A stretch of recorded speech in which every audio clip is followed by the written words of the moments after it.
बादली क्षेत्र के हम फतेहपुर गांव पहुंचे तो वहां पर किसानों की फसल जल चुकी थी। तकरीबन 6.5 एकड़ किसान की फसल जलकर राख हो गई। किसान इतना भावुक हुआ कि कैमरा देखकर वो फूट फूट कर रो पड़ा। उन्होंने कहा, मैं पूरी तरह से बर्बाद हो गया। मैं सरकार और प्रशासन से आग्रह करता हूं कि मेरा हर्जाना दिया जाए। उन्होंने बताया, मेरे 3 से 4 लाख रुपए का नुकसान हो गया है, जिसकी भरपाई की जाए। कुछ ही देर में बादली के विधायक कुलदीप वत्स पहुँचे और उन्होंने किसान को आश्वासन दिया कि आपकी जो भी 6.5 एकड़ की फसल जली है उसका उचित मुआवजा सरकार से दिया जाएगा। साथ ही मैं सत्ता में नहीं हूं, लेकिन जो भी मुझसे बन पड़ेगा मैं आपकी मदद करूंगा। उसके बाद कुलदीप वत्स ने वहीं से आला अधिकारी को फोन किया तो तुरंत से ही पटवारी और तहसीलदार मौके पर पहुंचे। विधायक ने उन्हें आदेश दिए, किसान के साथ कोई भी जास्ती ना हो, जो भी उसका उचित मुआवजा हो उसे तुरंत से दिलाया जाए। पटवारी ने आश्वासन दिया कि सरकार की तरफ से जो भी उचित मुआवजा होगा हम उन्हें देंगे। हर न्यूज ने किसान से बात की तो उन्होंने बताया कि मेरी फसल पूरी तरह से बर्बाद हो गई है। आप ये देख सकते हैं, मेरा लाखों रुपए का नुकसान हो गया।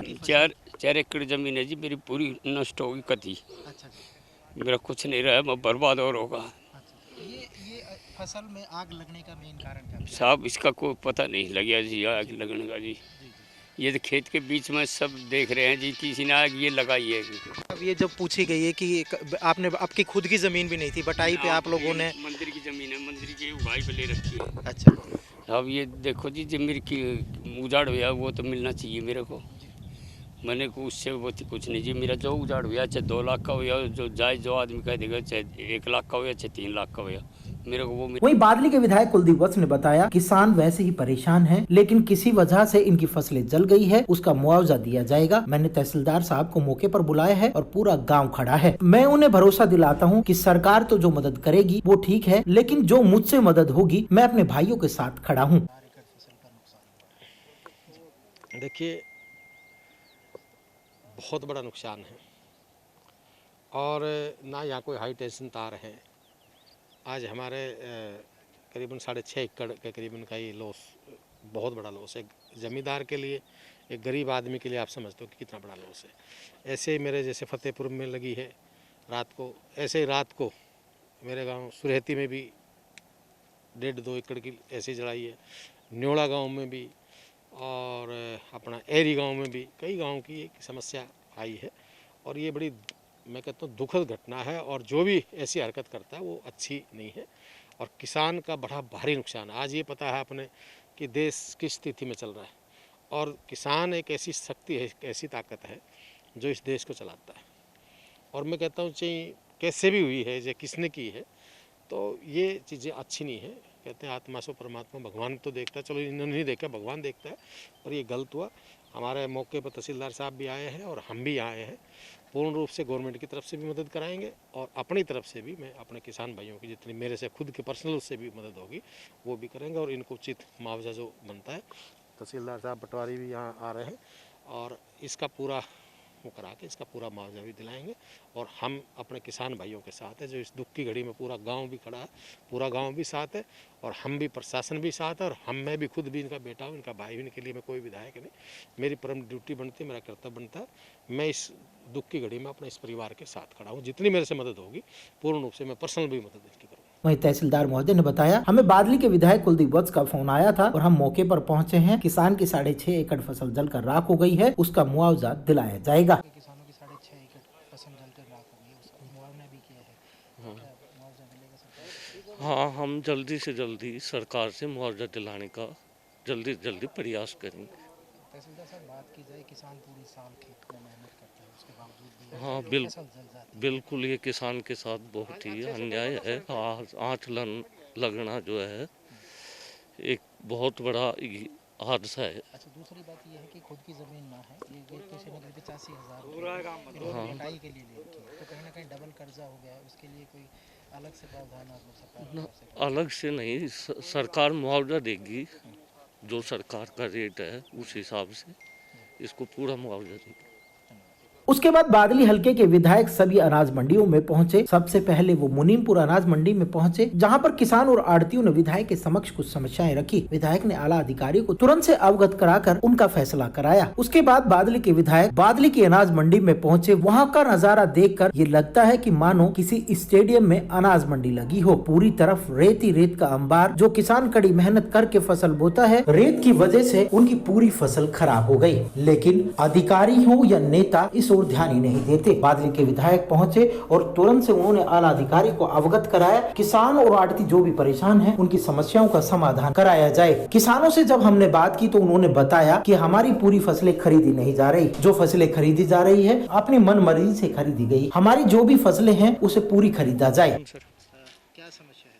सर जैसे मैंने गेहूं का रजिस्ट्रेशन करवा रखा है। अब मैंने अपनी फसल निकाल के अपने जो किराए पे या कहीं पे मतलब अपने घर में रखवा रखी है 2-3 जगह। अब वो मेरे जो भी है, मैं मतलब काका ताऊ की और हमारी 3-4 की मिला के 2500 क्विंटल के प्लस है वो।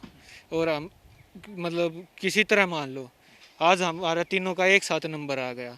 अब इतने नाज को हम एक तो मेरे पास आता है 12:19 पे, तो मेरे पास सुबह रात को मतलब आज मॉर्निंग में मेरे पास मैसेज आता है कि आप अपना ये नाज लेके आए, इतना सारा। अब मैं ट्वीट करके पूछता हूँ कि जैसे CMO साहब से भी और सभी से कि मुझे मेरा समस्या का हल किया जाए कि भाई मैं एकदम से मतलब 3-4 घंटे के अंदर 2500 क्विंटल माल कैसे डाल दूँगा। भाई JCB भी लगवाऊँगा तब भी मेरा माल वो यहाँ पे नहीं पहुँचेगा। तो मैंने मतलब ट्वीट भी किया। उसके बाद मैंने SDM साहब से भी बात की, फिर सेक्रेटरी साहब से भी बात की। तो सेक्रेटरी साहब ने तो बोल दिया कि भाई हम आपके गेट पास तो निकाल देंगे पर FCI से मंजूरी ले लो। अब जहाँ पे यहाँ पे जो FCI के 2 है, एक तो संजीव जी है और एक और है, तो इन्होंने इनसे बात की तो ये बोल रहे हैं कि भाई हम आज ऑक्शन नहीं करेंगे, आप अपने गेट पास निकलवा लो। अगर मैं ऑक्शन नहीं करवाता हूँ, मेरे मतलब गेट पास आज ऑक्शन नहीं होते हैं, वो बीडिंग नहीं होती आज, तो 24 घंटे के बाद वो मेरे गेट पास इनवैलिड हो जाएगी। इनवैलिड होने के बाद वो अब क्या पता 2 महीने में नंबर आए, 3 महीने में नंबर आए, मेरा क्या पता कितने दिन में नंबर आए। और ना ही गेट पास वैलिड हो गए, फिर मेरा नाज का चाहे कुछ भी हो उसका कौन जिम्मेदार होगा? आड़ती भी मना कर देगा, मैं भी मना कर दूँ।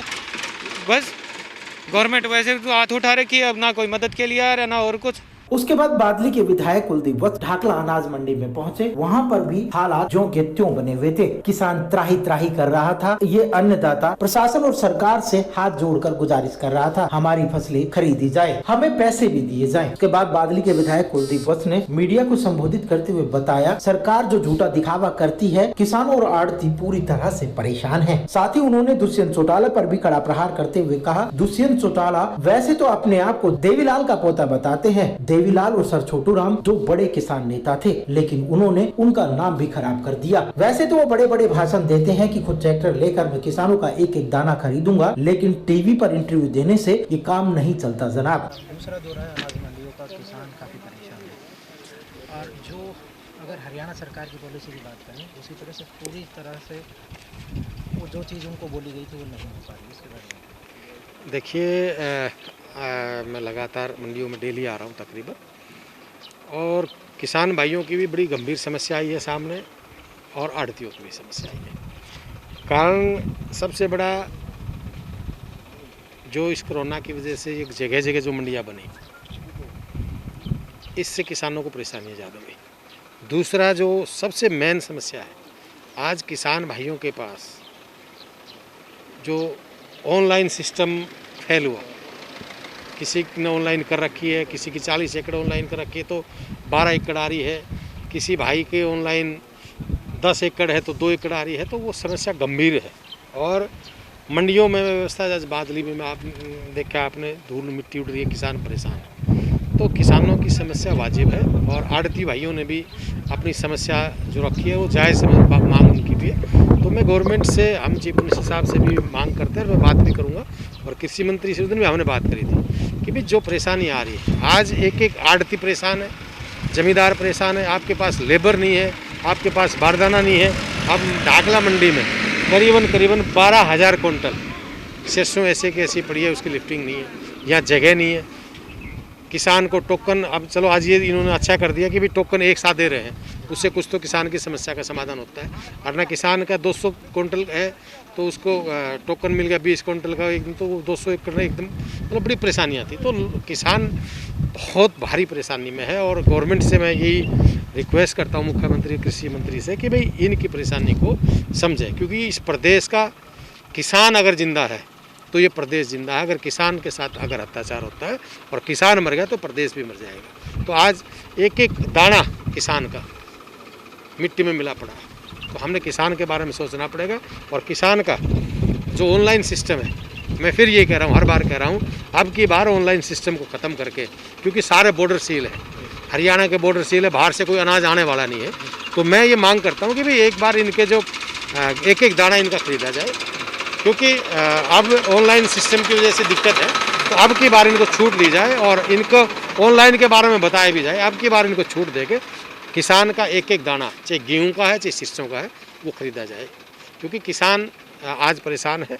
और कुछ हमारे जगह जैसे बादली आप गए, बादली में किसानों की समस्या थी भाई, वहाँ काफ़ियों के तो ऑनलाइन रजिस्ट्रेशन नहीं हुए, उन्होंने कर रखे हैं जिसमें, तो ये समस्या गंभीर है किसानों की। तो मैं इसके लिए हम बात भी कर रहे हैं और कड़े शब्दों में हमने अफसरों से भी बात करी कि भाई आप इनकी समस्या का समाधान करें, क्योंकि किसान परेशान है। तो फिर हम ये बातें चाहे रोड से लेके चाहे हमने विधानसभा कहीं भी संघर्ष करें, हम साथ खड़े हैं और किसान का एक एक दाना चाहे सरसों चाहे गेहूँ बिकना चाहिए। भारतीय जनता पार्टी की जो साथी पार्टी है जेजेपी, उनके मुखिया की बात करे जाए तो वो सबसे ज़्यादा अपने आप को किसान हितैषी बताते हैं। अब वो कहीं ना निकल के नहीं आ रहे हैं, ना किसानों की समस्याएं सुनते हैं, उसके बारे में कुछ भी बताइए। देखिए, चौधरी देवीलाल के वंशज हैं और चौधरी देवीलाल एक अपने आप में बहुत बड़ा किसान नेता थे और उन्होंने किसानों के लिए किया भी। और लोगों ने दुष्यंत चौटाला जब को वोट दी थी, उन्हें बड़ी उम्मीद थी, क्योंकि भाई किसान चौधरी देवीलाल परिवार से है तो किसान की सुनेगा। पर आज जितनी किसान की और मजदूर की खराब माटी हो रही है, इतनी किसी की नहीं हुई है। और वो भाई बार बार कह रहा है भाई मैं ट्रैक्टर लेके चाहिए खुद खरीदूँ, तो खरीदनी तो छोड़, तो किसानों के बीच में आ, उनकी समस्या को सुन, उनकी समस्या का समाधान कर। पर घर में लुक के बैठने से या टीवी पर बाइट देने से बात नहीं बनेगी। एक एक किसान के पास आ और किसान से पूछ कि तेरा दर्द क्या है, तो वो तो है बात। पर आज जो बोलता था कुछ और आज निकला कुछ, तो मैं ये कहता हूँ आज उसका हरियाणा की जनता में जो इतना उसके खिलाफ रोष है, चाहे आड़ती है चाहे किसान भाई है, जो लोग उन्होंने उसको वोट दी थी जिस तरीके से, उस उम्मीद से आज वो बिल्कुल 0/0 और फेल है। और किसानों में उसके प्रति बहुत बड़ा रोष है। और मैं कहता हूँ या तो राजनीतिक से इस्तीफा दे और लोगों से आके माफ़ी मांगे और लोगों को समस्या का समाधान करें। मान जियो और खट्टर साहब ताई भी आदेश पहुँचे, अगर ये आड़तियाँ का भी ना अत्याचार जमींदारा दाना लियो जा। बीजेपी पार्टी का कार्यकर्ता है, कद्दे तो रहे अभी। हाँ, ओम प्रकाश भाई साहब धनखड़ साहब हमारे गांव के नेता होते हुए भी हमने दुखी होना पड़ रहा है। ये बात थी हमारी। कुलदीप वत्स की तरफ से लगातार बादली क्षेत्र को सैनिटाइज किया जा रहा है। इसी कड़ी में आज कुलदीप वत्स की टीम ने दर्जन भर गाँव को सैनिटाइज किया। जब हम लोग मासरोली पहुंचे तो वहां पर कुलदीप वत्स की टीम सैनिटाइज करती दिखी। जब हमारी नजर पड़ी तो कुलदीप वत्स के बड़े भाई ईश्वर वत्स वहाँ मौजूद थे। उन्होंने बताया कि आज दर्जन भर गाँव में हम लोगों ने सैनिटाइज किया है। 3 से 4 रोज में हम पूरे हल्के को सैनिटाइज कर देंगे। पूरा हल्का हमारे साथ कंधे से कंधा मिलाकर खड़ा है। वहीं मासरोली के ग्रामीण ने बताया कि विधायक के द्वारा जो भी काम कराए जा रहे हैं वो वाकई सराहनीय है। इससे पूरे गांव में उत्साह है। हमने एक अच्छे विधायक का चुनाव किया है। सैनिटाइज कितने गाँव में हो चुका है? नहीं मानो आधे दर्जन से ज़्यादा हो चुके हैं और 3 या 4 दिन के अंदर पूरे हल्के का हम फाइनल कर देंगे। भाई अगर बात रिस्पांस की करें तो जनता का कैसा रिस्पांस? बहुत अच्छा मिल रहा है। हाँ, बहुत बढ़िया। चाहे सब कुछ आदमी खुश हैं इस बात से। अभी जो हमने विधायक चुना है वो किसी अच्छा चुना है, कोई गलत आदमी को नहीं चुना। हम भाइयों के साथ हैं, लग रहे हैं, पूरा परिवार लगा हुआ है, हम अकेले नहीं। मंडियों में भी जाते हैं। किन गाँव का दौरा है? आज हमने दादनपुर, चांदपुर, अभी माछोली चल रहा है, इसके बाद में काड़ी। हाँ, पूरा बढ़िया, बहुत रिस्पॉन्स मिल रहा है, बहुत बढ़िया। विधायक की तरफ से हमारे गांव में सैनिटाइज कराया जा रहा है और बहुत ही संतुष्ट गांव है। पूरा गांव माचरौली गांव है, ये सारा गांव बहुत संतुष्ट है इस बात से। अच्छी तरह सैनिटाइज कराया गया है, गांव बहुत खुश है इस बात से। बादली से बिजेंद्र के साथ जतिन की रिपोर्ट, हर न्यूज 24।